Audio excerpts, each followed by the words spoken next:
24 news ചാനലിലെ ഒരു ചർച്ചയ്ക്കിടയിൽ എൻ്റെ അവസരത്തിൽ കയറി ഇടപെടുകയും അലമ്പാക്കുകയും എന്നെ സംസാരിക്കാൻ അനുവദിക്കാതിരിക്കുകയും ചെയ്തതിനു ശേഷം നമ്മുടെ പണിക്കർ സഹോദരൻ വീണ്ടും ചില വിശദീകരണങ്ങളുമായി രംഗത്ത് വന്നിട്ടുണ്ട്. അതിനോടുള്ള ഒരു പ്രതികരണമാണ് ഈ ഒരു വീഡിയോ. ആദ്യമായി പണിക്കർ സഹോദരനോട് പറയാനുള്ളത്, സൗമ്യമായ ഭാഷയിൽ സംസാരിച്ചതുകൊണ്ട് മാത്രമായില്ല നമ്മൾ സംസാരിക്കുന്ന കാര്യവും നമ്മൾ പ്രതിനിധാനം ചെയ്യുന്ന ആശയവും കൂടി അല്പം മനുഷ്യത്വമുള്ളതാണെങ്കിൽ മാത്രമാണ് നമ്മൾ പറയുന്നത് സൗമ്യമാണ് എന്ന് ആളുകൾക്ക് മനസ്സിലാവുകയുള്ളൂ എന്നുള്ളതാണ്. പണിക്കർ സഹോദരൻ്റെ ഒരു പരാതി വെച്ച് തന്നെ നമുക്ക് തുടങ്ങാം. സഹോദരൻ എന്നെ വംശഹത്യയെ പിന്തുണയ്ക്കുന്നയാൾ, വംശഹത്യയെ അനുകൂലിക്കുന്നയാൾ എന്നൊക്കെ ആരോപിച്ചു. അപ്പോൾ ആ ആരോപണം മനുഷ്യത്വ വിരുദ്ധമായതുകൊണ്ട് ഞാൻ ആ സമയത്ത് അതിൽ ഇടപെട്ടിട്ട് നിങ്ങൾ പറയുന്നത് തെമ്മാടിത്തരമാണ് എന്ന് അയാളോട് പറയേണ്ടിയും. അപ്പോൾ പണിക്കർ സഹോദരന് അത് വലിയ പ്രയാസമുണ്ടാക്കിയിട്ടുണ്ട്. വംശഹത്യയെ അനുകൂലിക്കുന്ന അല്ലെങ്കിൽ ന്യായീകരിക്കുന്നയാൾ എന്ന് വിളിച്ചതിൽ ഞാനും വിചാരിച്ചിരുന്നു അത്രത്തോളം പറയേണ്ടിയിരുന്നോ എന്ന്. പിന്നെ എനിക്കൊരു സംശയം തോന്നിയിരുന്നു. പക്ഷേ പണിക്കർ സഹോദരൻ്റെ പുതിയ വീഡിയോ കണ്ടപ്പോൾ ആ സംശയവും ആ ഒരു റിഗ്രറ്റും എല്ലാം പൂർണ്ണമായി മാറുന്ന രൂപത്തിലായിരുന്നു പണിക്കർ സഹോദരൻ്റെ വീഡിയോ. വളരെ സൗമ്യമായ ഭാഷയിൽ ഏറ്റവും വലിയ ഹീനമായ നീചകൃത്യത്തെ വളരെ സൗമ്യമായ വടിവത്ത ഭാഷയിൽ ന്യായീകരിക്കുന്ന പണിക്കർ സഹോദരനെയാണ് നമ്മൾ കണ്ടത്. ആദ്യമായി പണിക്കർ സഹോദരൻ അദ്ദേഹം പ്രതിനിധാനം ചെയ്യുന്ന ഇസ്രായേലിനു വേണ്ടി ന്യായീകരിക്കാൻ വേണ്ടി എന്തൊക്കെയാണ് കൊണ്ടുവരുന്നത് എന്ന് നമുക്ക് നോക്കാം. എന്താണ് വംശഹത്യയെ ന്യായീകരിക്കുന്ന പണിക്കർ എന്ന് ഞാൻ പറഞ്ഞതിന് മറുപടിയായിക്കൊണ്ട് അദ്ദേഹത്തിന് പറയാനുള്ളത് എന്ന് നമുക്കൊന്ന് പരിശോധിച്ച് നോക്കാം. അതിനുവേണ്ടി എന്താണ് വംശഹത്യയുടെ ഡെഫിനിഷൻ എന്നതിനെക്കുറിച്ച് നമുക്ക് ആദ്യം പരിശോധിക്കണം. അതിന് നമ്മൾ പരിശോധിക്കേണ്ടത് 1948 യുണൈറ്റഡ് നേഷൻസിൻ്റെ ഒരു കൺവെൻഷനാണ്. ആ കൺവെൻഷനിൽ എന്തിനെയാണ് വംശഹത്യ എന്ന് പറയുന്നത് എന്നതിനെക്കുറിച്ച് വളരെ വ്യക്തമായിട്ട് നിർവചിച്ചിട്ടുണ്ട്. അതിൻ പ്രകാരം ഏതെങ്കിലും ഒരു പൗരത്വം, മതം, വംശം എന്നിവയുടെ അടിസ്ഥാനത്തിൽ ഏതെങ്കിലും ഒരു പ്രത്യേക വിഭാഗത്തിനെ ഭാഗികമായിട്ടോ പൂർണ്ണമായിട്ടോ നശിപ്പിക്കണം എന്നുള്ള ഉദ്ദേശത്തോടു കൂടി നടത്തുന്ന പ്രവൃത്തികളാണ് വംശഹത്യ. ഇവിടെ നമ്മുടെ പണിക്കർ സഹോദരൻ ഒരു ഡെഫിനിഷൻ കൊണ്ടുവന്നുകൊണ്ട് ഇസ്രായേൽ ചെയ്യുന്ന 60,000-ഓളം ആളുകളെ കൊന്നത് വംശഹത്യയല്ല എന്ന് സ്ഥാപിക്കാനാണ് ശ്രമിക്കുന്നത്. ആദ്യമായി പണിക്കർ സഹോദരനോട് പറയാനുള്ളത്, താങ്കൾ ഈ പറഞ്ഞ ഡെഫിനിഷൻ തന്നെയായിരുന്നു ആ ചർച്ചയിൽ ഞാൻ എടുത്തു വച്ചിട്ടുണ്ടായിരുന്നത്. താങ്കൾ എന്നെ സംസാരിക്കാൻ അനുവദിക്കുകയായിരുന്നെങ്കിൽ അത് പറഞ്ഞുകൊണ്ട് തുടങ്ങാനായിരുന്നു ഞാൻ വിചാരിച്ചിരുന്നത്. പക്ഷേ ബഹുമാന്യനായ പണിക്കർ സഹോദരൻ അതിനെ അനുവദിക്കാത്തത് കൊണ്ട് തന്നെ ആ ചർച്ചയിൽ അതിന് അവസരമുണ്ടായില്ല. എന്തായാലും പണിക്കർ സഹോദരൻ തന്നെ ആ ഒരു ഡെഫിനിഷൻ കൊണ്ടുവന്നത് നന്നായി എന്നുള്ളതാണ് ആദ്യമായി പറയാനുള്ളത്. പണിക്കർ സഹോദരൻ കൊണ്ടുവന്ന ആ ഒരു ഡെഫിനിഷൻ തന്നെ നമുക്ക് നോക്കാം. ഒരു റിലീജിയസ് ഇൻറ്റൻഷനോടുകൂടി അല്ലെങ്കിൽ ഏതെങ്കിലും തരത്തിലുള്ള ഒരു വംശത്തെ അല്ലെങ്കിൽ ഒരു രാജ്യത്തെ ഒരു വിഭാഗത്തെ പൂർണ്ണമായിട്ടോ ഭാഗികമായിട്ടോ ഇല്ലാതാക്കാനുള്ള പ്രവൃത്തികളെയാണ് വംശഹത്യ എന്ന് പറയുകയെങ്കിൽ ആദ്യമായി നമ്മൾക്ക് പരിശോധിക്കാനുള്ളത് ഇസ്രായേൽ അത് ചെയ്യുന്നുണ്ടോ ഇല്ലേ എന്നുള്ളതാണ്. പണിക്കർ സഹോദരൻ ഇസ്രായേലിനെയാണല്ലോ ന്യായീകരിക്കുന്നത്, ഇസ്രായേലിന് വേണ്ടിയാണല്ലോ സംസാരിച്ചു കൊണ്ടിരിക്കുന്നത്. ഇസ്രായേൽ ചെയ്യുന്ന ക്രൂരതകളെ ന്യായീകരിക്കാൻ വേണ്ടിയാണല്ലോ പണിക്കർ സഹോദരൻ സൗമ്യമായ ഭാഷയിൽ ശ്രമിച്ചു കൊണ്ടിരിക്കുന്നത്. എങ്കിൽ ഇസ്രായേൽ ഈ ഒരു വംശഹത്യ തുടങ്ങുന്നതിന് മുമ്പ്, അത് 1948 മുതൽ അല്ലെങ്കിൽ അതിനു മുമ്പേ തന്നെ ഈ ഒരു വംശഹത്യാ പദ്ധതി നടന്നു വരുന്ന ഒരു കാര്യമാണ്. പക്ഷേ ഈ ഒക്ടോബർ 7 അവിടെ ഒരു ആക്രമണം ഉണ്ടായതിനു ശേഷം അതിനുള്ള പ്രതികരണവുമായി കൊണ്ട് അവർ വളരെ വലിയ രൂപത്തിലുള്ള വംശഹത്യ തുടങ്ങുന്നതിന് മുമ്പ് തന്നെ കൃത്യമായി ഇസ്രായേലിൻ്റെ പ്രധാനമന്ത്രി തന്നെ എന്താണ് പറഞ്ഞത് എന്ന് പണിക്കർ സഹോദരൻ ഒരുപക്ഷെ തിരക്കുകൾക്കിടയിൽ കാണാത്ത പോയതായിരിക്കാം.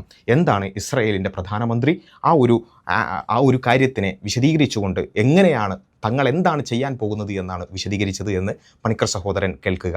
You must remember what Amalek has done to you, says our Holy Bible, and we do remember, and we are fighting our brave troops and combatants who are now in Gaza. Panicker സഹോദരൻ ന്യായീകരിക്കുന്ന ഇസ്രായേലിൻ്റെ പ്രധാനമന്ത്രി Netanyahu പറഞ്ഞത്, ബൈബിളിൽ പറഞ്ഞ അമേലേക്കരോട് ചെയ്ത കാര്യം അതാണ് ഞങ്ങളിവിടെ ചെയ്യാൻ പോകുന്നത് എന്ന കൃത്യമായ ഒരു പ്രഖ്യാപനത്തോടു കൂടി തന്നെയാണ് നെതന്യാഹു ഇത് സ്റ്റാർട്ട് ചെയ്തിട്ടുള്ളത്. ഇനി പണിക്കർ സഹോദരന് അമേലേക്കരോട് എന്താണ് ചെയ്തത് എന്ന് പരിചയമില്ല എങ്കിൽ അതൊന്ന് വായിക്കണം, പഠിക്കണം എന്ന് മാത്രമാണ് പറയാനുള്ളത്. ജീവനുള്ള എല്ലാത്തിനെയും, കാലികളെ അടക്കം മൃഗങ്ങളെ അടക്കം എല്ലാത്തിനെയും, ജീവനുള്ള എല്ലാത്തിനെയും നശിപ്പിക്കുക എന്നുള്ളതാണ് അമേലേക്കരോട് ചെയ്ത കാര്യം. അമേലേക്കൻ വംശഹത്യയെയാണ് ഗാസയിലേക്ക് തങ്ങളുടെ മിലിറ്ററി ആക്ഷനുമായി പോകുന്നതിന് മുമ്പ് നെതന്യാഹു പറഞ്ഞത് എങ്കിൽ പണിക്കർ സഹോദരന് മാത്രമാണ് ഇത് വംശഹത്യയാണോ എന്ന ഒരു സംശയമുള്ളത് എന്നുള്ളത് പണിക്കർ സഹോദരൻ മനസ്സിലാക്കണം. മാത്രവുമല്ല, ഇസ്രായേലിൻ്റെ ഡിഫൻസ് മിനിസ്റ്റർ ഈ ആക്ഷൻ തുടങ്ങുന്നതിന് മുമ്പ് അവിടെ പ്രഖ്യാപിച്ചത് ദേ ആർ ഹ്യൂമൻ ആനിമൽസ് എന്നുള്ളതാണ്. מצור מוחלט על העיר עזה. אין חשמל, אין מזון, אין מים, אין דלק. הכל סגור. אנחנו נלחמים בחיות אדם ואנחנו נוהגים בהתאם. വെള്ളമില്ല, ഭക്ഷണമില്ല, ഇലക്ട്രിസിറ്റി ഇല്ല. ഞങ്ങൾ ഫൈറ്റ് ചെയ്യുന്നത് ഹ്യൂമൻ ആനിമൽസിനോടാണ്. ഗാസയിലുള്ള ഏതെങ്കിലും കുറച്ച് ആളുകളെ കുറിച്ചല്ല പറയുന്നത്, ഗാസയിലുള്ള മുഴുവൻ ആളുകളോടും അവർക്ക് ഭക്ഷണമില്ല, വെള്ളമില്ല, ഇലക്ട്രിസിറ്റി ഇല്ല, ഒരു തരത്തിലുള്ള സൗകര്യങ്ങളുമില്ല എന്ന് പ്രഖ്യാപിച്ചുകൊണ്ടാണ് പണിക്കർ സഹോദരൻ ന്യായീകരിക്കുന്ന ഇസ്രായേൽ ഈ ഒരു ആക്ഷൻ തുടങ്ങിയത് എന്ന് മനസ്സിലാക്കുമ്പോൾ പണിക്കർ സഹോദരൻ പറഞ്ഞ ഡെഫിനേഷൻ അനുസരിച്ച് തന്നെ ഇത് വംശഹത്യയാണോ അല്ലേ എന്ന് ഒന്ന് പരിശോധിച്ച് നോക്കിയാൽ ആർക്കും ബോധ്യമാകുന്ന ഒരു കാര്യമാണ്. ഇവിടെ മതപരമായി തന്നെ ബൈബിളിനെ ഉദ്ധരിച്ചുകൊണ്ട് വംശഹത്യക്കുള്ള പ്രഖ്യാപനമുണ്ടായി. അതിനപ്പുറത്തേക്ക് ഒരു ഡീഹ്യൂമനൈസേഷൻ, അവരെ മനുഷ്യരായി കാണാത്ത ഒരവസ്ഥ, ഗാസയിലുള്ളവരെ മനുഷ്യരായി പോലും പരിഗണിക്കാതെ അവർ ഹ്യൂമൻ ആനിമൽസ് ആണ് എന്ന് വിശദീകരിച്ചുകൊണ്ട് കൃത്യമായ ഒരു വംശഹത്യ തന്നെയാണ് അവിടെ പ്രഖ്യാപിച്ചിട്ടുള്ളത് എന്നുള്ളത് പണിക്കർ സഹോദരനല്ലാത്ത കാര്യങ്ങളെ വസ്തുനിഷ്ഠമായി മനസ്സിലാക്കാൻ ശ്രമിക്കുന്ന ആർക്കും ബോധ്യമാകുന്ന ഒരു കാര്യമാണ്. പണിക്കർ സഹോദരൻ വീണ്ടും അദ്ദേഹത്തിൻ്റെ ഇസ്രായേൽ ന്യായീകരണം തുടരട്ടെ. അങ്ങനെയെങ്കിൽ ഇസ്രായേൽ അവിടെ ചെയ്തിരിക്കുന്നത് ഏതെങ്കിലും ഒരു പ്രത്യേക വിഭാഗത്തിനെ, ആ വിഭാഗം എന്നത് ദേശീയതയുടെ അല്ലെങ്കിൽ പൗരത്വത്തിൻ്റെ അടിസ്ഥാനത്തിലാകാം, ഇനി അതല്ല എങ്കിൽ ഏതെങ്കിലും ഒരു പ്രത്യേക വംശത്തിൻ്റെ അടിസ്ഥാനത്തിലാകാം, റേസ് അല്ലെങ്കിൽ എത്നിസിറ്റി, ഇനി അതുമല്ല എങ്കിൽ മതപരമായിട്ടുള്ള കാരണങ്ങൾ കൊണ്ട് ആരെയെങ്കിലും ഇല്ലാതെയാക്കുന്നതിന് വേണ്ടി, അതും പൂർണ്ണമായോ ഭാഗികമായോ ഇല്ലാതെയാക്കുന്നതിന് വേണ്ടിയിട്ടുള്ള ഒരു ഉദ്ദേശത്തോടു കൂടെ, ഇൻറ്റൻറ്റോടു കൂടി പ്രവർത്തിക്കുന്നുണ്ട് എങ്കിൽ അതാണ് ഇവിടെ ഇസ്രായേലിൻ്റെ ഭാഗത്തു നിന്ന് നമ്മൾ തെളിയിക്കേണ്ടത്. ഇതുവഴി ആൾക്കാരെ കൊല ചെയ്യുന്നതാണെങ്കിലും അവരെ വളരെ ഗുരുതരമായി പരിക്കേൽപ്പിക്കുന്നതാണെങ്കിലും അവരെ പീഡിപ്പിക്കുന്നതാണെങ്കിലും ട്രോമാറ്റിക് ആയിട്ടുള്ള ഒരു സിറ്റുവേഷൻ ഉണ്ടാക്കുന്നതാണെങ്കിലും മാനഭംഗപ്പെടുത്തുന്നതാണെങ്കിലും ഒക്കെ ഈ വംശഹത്യയുടെ പരിധിയിൽ തന്നെ വരുന്ന കാര്യമാണ്. ഇവിടെ പണിക്കർ സഹോദരൻ വംശഹത്യയുടെ പരിധിയിൽ വരുന്നത് എന്ന് പറഞ്ഞ എല്ലാ കാര്യങ്ങളും ഇസ്രായേൽ ചെയ്തിട്ടുണ്ട് എന്നുള്ളതാണ് ഒരു ഐറണി എന്ന് പറയുന്നത്. കൊല നടന്നിട്ടുണ്ട്, അതുപോലെ തന്നെ പീഡനങ്ങൾ നടന്നിട്ടുണ്ട്. ഏതുവരെ എന്ന് ചോദിച്ചാൽ പണിക്കർ സഹോദരന് അറിയാത്തത് കൊണ്ടായിരിക്കാം. വളരെ സൗമ്യമായി മാത്രം വംശഹത്യയെ ന്യായീകരിക്കുന്നത് കൊണ്ട് പണിക്കർ സഹോദരൻ കാണാതെ പോകുന്ന ചില വാർത്തകളുണ്ട്. ഇസ്രായേൽ ജയിലുകളിൽ ഫലസ്തീനികളെ പീഡിപ്പിക്കുകയും ആ പീഡിപ്പിച്ച ആളുകൾക്കെതിരെ എന്തെങ്കിലും ആക്ഷനുകൾ എടുക്കുമ്പോഴേക്ക് അങ്ങനെ അവർക്കെതിരെ ആക്ഷൻ എടുക്കരുത് എന്ന് പറഞ്ഞുകൊണ്ടുള്ള പ്രൊട്ടസ്റ്റുകൾ പോലും നടന്നിട്ടുള്ള ഒരു രാജ്യമാണ് ഇസ്രായേൽ എന്ന് പറയുന്നത്. അതിനെയാണ് വളരെ സൗമ്യമായി പണിക്കർ സഹോദരൻ ന്യായീകരിക്കുന്നത്. മാത്രവുമല്ല, ഈ ഗാസയെ ന്യൂക്ക് ചെയ്യണം, അതായത് അവിടെ ന്യൂക്ലിയർ ബോംബ് ഇടണം എന്നതടക്കം ഇസ്രായേലിൽ നിന്ന് ഉയർന്നു വന്നിട്ടുള്ള ഒരു വാദമാണ്. എന്തുകൊണ്ടാണ് അത് ചെയ്യാത്തത്? അത് പണിക്കർ സഹോദരൻ പറയുന്നത് പോലെ അവരുടെ മാനവികത കൊണ്ടോ അവരുടെ ട്രാക്ക് റെക്കോർഡ് കൊണ്ടോ അല്ല, മറിച്ച് ഗാസയിൽ ന്യൂക്ക് ചെയ്താൽ അത് ഇസ്രായേലിനെ കൂടി ബാധിക്കും എന്നുള്ളത് കൊണ്ട് മാത്രമാണ്. അപ്പോൾ എത്നിസിറ്റിയുടെ ഭാഗമായി തന്നെ ഫലസ്തീനികളാണ് എന്ന പേരിൽ മാത്രമായി കൊണ്ട് തന്നെയാണ് അവരെ വംശഹത്യ ചെയ്യുന്നത് എന്നുള്ളത് പണിക്കർ സഹോദരൻ മനസ്സിലാക്കണം. ഇനി നമുക്ക് തെളിവുകളിലേക്ക് പോകാം. പണിക്കർ സഹോദരനുള്ള ഒരു സംശയം എന്ന് പറയുന്നത് ഇത് UN-ൻ്റെ ഡെഫിനിഷൻ അനുസരിച്ച് ജനോസൈഡാണെന്ന് പറയാൻ സാധിക്കുമോ, അതേപോലെ തന്നെ അത് ആരെങ്കിലും അങ്ങനെ പറഞ്ഞിട്ടുണ്ടോ എന്നുള്ളതൊക്കെയാണ് പണിക്കർ സഹോദരൻ്റെ ഒരു പരിഭവം എന്ന് പറയുന്നത്. പണിക്കർ സഹോദരൻ തന്നെ പറയുന്നുണ്ട്, സൗത്ത് ആഫ്രിക്ക പോലെയുള്ള രാജ്യങ്ങൾ ICJയിലേക്ക് പോയിട്ടുണ്ട് ഇത് ജനോസൈഡാണെന്ന് പറഞ്ഞുകൊണ്ട്. പക്ഷേ അമേരിക്കയും ഫ്രാൻസും അടക്കമുള്ള യൂറോപ്യൻ ശക്തികൾ അത് ജനോസൈഡ് അല്ല എന്ന് പറഞ്ഞിട്ടുണ്ട് എന്നാണ്. ഇത് പണിക്കർ സഹോദരൻ മനസ്സിലാക്കേണ്ടത് വളരെ പരിഹാസ്യമായ വാദമാണ് എന്നാണ്. കാരണം ജനോസൈഡ് ചെയ്യുന്ന ആളുകൾ ഒരിക്കലും തങ്ങൾ ജനോസൈഡാണ് ചെയ്യുന്നത് എന്ന് പറയുകയില്ല എന്ന് പണിക്കർ സഹോദരൻ മനസ്സിലാക്കണം. ഹിറ്റ്ലർ ഒരിക്കലും ഞാനിതാ ഒരു ക്രൂരകൃത്യം ചെയ്യാൻ പോകുന്നു എന്ന് ലോകത്തോട് വിളിച്ചു പറഞ്ഞുകൊണ്ടല്ല ജനോസൈഡ് ചെയ്തിട്ടുള്ളത്. അത് ആദ്യം പണിക്കർ സഹോദരൻ മനസ്സിലാക്കണം. ഇവിടെ ഇസ്രായേൽ എന്ന് പറയുന്ന ഒരു രാജ്യം മാത്രമല്ല, മറിച്ച് ഇസ്രായേലിന് എല്ലാവിധ സപ്പോർട്ടുമായിക്കൊണ്ട്, അവർക്ക് സാമ്പത്തികമായും മിലിറ്ററി തരത്തിലുള്ള സപ്പോർട്ടുമായിക്കൊണ്ട് അമേരിക്കയും നാറ്റോ രാജ്യങ്ങളും ഉണ്ട് എന്നുള്ളത്. യൂറോപ്യൻ രാജ്യങ്ങൾ പൂർണ്ണമായ അൺകണ്ടീഷണൽ സപ്പോർട്ടാണ് ഇതുവരേക്കും, ഇപ്പോൾ കുറച്ച് മാറ്റങ്ങൾ ഉണ്ടായിട്ടുണ്ടെങ്കിലും ഇതുവരേക്കും ഈ ഇസ്രായേലിന് കൊടുത്തിട്ടുള്ളത് എന്ന് മനസ്സിലാക്കുക. അപ്പോൾ ഈ യൂറോപ്യൻ രാജ്യങ്ങളും അമേരിക്കയുമെല്ലാം ഈ ജനോസൈഡിൽ പാർട്ടാണ്. ജനോസൈഡിൽ പാർട്ടായിട്ടുള്ള ആളുകൾ ഒരിക്കലും തങ്ങളിതാ ജനോസൈഡ് ചെയ്യുന്നതെന്ന് പണിക്കർ സഹോദരനെ പോലെ തന്നെ പറയുകയില്ല. പണിക്കർ സഹോദരൻ ഇവിടെ ജനോസൈഡിനെ ന്യായീകരിക്കുമ്പോൾ, വംശഹത്യയെ ന്യായീകരിക്കുമ്പോൾ, ഞാൻ വംശഹത്യയെ ന്യായീകരിക്കുന്ന പണിക്കരാണ് എന്ന് പറയാൻ പണിക്കർ സഹോദരന് ചില പ്രയാസങ്ങൾ ഉള്ളതുപോലെ തന്നെ അമേരിക്കക്കും യൂറോപ്യൻ രാജ്യങ്ങൾക്കും തങ്ങളിതാ ഒരു ജനോസൈഡ് നടത്തുന്നു എന്ന് പ്രഖ്യാപിക്കാൻ ചെറിയ ചില പ്രയാസങ്ങൾ ഉണ്ടാകും. അതുകൊണ്ടാണ് പണിക്കർ സഹോദരനെ പോലെ തന്നെ അവരും തങ്ങൾ ഒരു ജനോസൈഡാണ് ചെയ്യുന്നത് എന്ന് പറയാത്തത്. പക്ഷേ അതിനപ്പുറത്തേക്ക് ഇവിടെയുള്ള നോമേറ്റീവ് ഇൻസ്റ്റിറ്റ്യൂഷൻസ് അടക്കം, UN അടക്കം, ICJ അടക്കം എന്താണ് പറഞ്ഞത് എന്നുള്ളതിൻ്റെ തെളിവുകളിലേക്ക് നമുക്കൊന്ന് പരിശോധിച്ച് നോക്കാം. ഒന്നാമതായി ആംനസ്റ്റി ഇൻ്റർനാഷണൽ. ആംനസ്റ്റി എന്താണ് പറഞ്ഞത്? Amnesty international investigation concludes Israel is committing genocide against Palestinians in Gaza. ഗാസയിൽ അവരെ സബ് ഹ്യൂമൺ ആയിക്കൊണ്ട് ട്രീറ്റ് ചെയ്തുകൊണ്ട് അവിടെ ഒരു ജനോസൈഡാണ് നടക്കുന്നത് എന്ന് പറഞ്ഞത് പണിക്കർ സഹോദര അബ്ദുള്ള സഹോദരനല്ല, മറിച്ച് ആംനസ്റ്റി ഇൻ്റർനാഷണലാണ്. ആംനസ്റ്റി ഇൻ്റർനാഷണൽ പറഞ്ഞ ഒരു കാര്യമനുസരിച്ച് ഞാൻ പറഞ്ഞത് പൂർണ്ണമായും ശരിയാണ് എന്ന് പണിക്കർ സഹോദരൻ മനസ്സിലാക്കേണ്ടതുണ്ട്. മാത്രവുമല്ല, ഇൻ്റർനാഷണൽ കോർട്ട് ഓഫ് ജസ്റ്റിസ് 2024 ജനുവരി 26 പറഞ്ഞിട്ടുള്ള ഒരു കാര്യം, finding it plausible that Israel's action in Gaza could amount to genocide under genocide convention എന്നുള്ളതാണ്. ഒരു പ്ലോസിബിൾ ആയിക്കൊണ്ട് ഒരു ജനോസൈഡ് ആവാനുള്ള സാധ്യത അവിടെ ഉണ്ട് എന്നുള്ളതാണ് ഇന്റർനാഷണൽ കോർട്ട് ഓഫ് ജസ്റ്റിസ് പോലും പറഞ്ഞിട്ടുള്ളത് എന്ന് മനസ്സിലാക്കേണ്ടതുണ്ട്.